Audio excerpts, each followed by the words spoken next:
আজ একটু পাস্তা খেতে মন চাইলো, তাই ভাবলাম বানিয়েই ফেলি। তোমরা অনেকেই আমায় এই প্রোডাক্টটার লিঙ্ক চাইছো। আমি আজকের ইনস্টাগ্রাম পোস্টে লিঙ্কটা দিয়ে দিয়েছি, একবার দেখে নিও।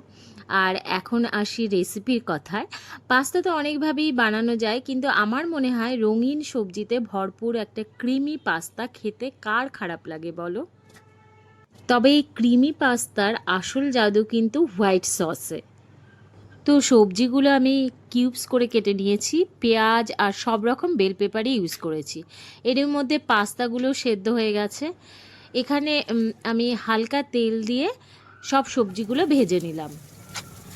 আমি আগেই বলেছিলাম এই ক্রিমি পাস্তার আসল জাদু কিন্তু সসটাতে।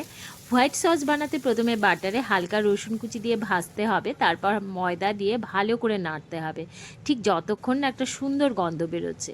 এরপর গ্যাস একদম কম করে ধীরে ধীরে দুধ দিতে হবে আর কনস্ট্যান্ট নাড়াতে হবে, যেন দলা না বেঁধে যায়। এই ধাপটা যদি ভালো করে করো না, তাহলে তোমার পাস্তা হবে একেবারে রেস্টুরেন্ট স্টাইল ক্রিমি আর সুস্বাদু। দিয়ে দাও চিজ, নুন, গোলমরিচ আর সেদ্ধ পাস্তা। আর শেষে চিলি ফ্লেক্স আর অরিগানো দিয়ে ভালো করে নাড়িয়ে নাও। তোমরা একবার ট্রাই করে দেখো আর জানিও আমায় কেমন লাগলো কিন্তু।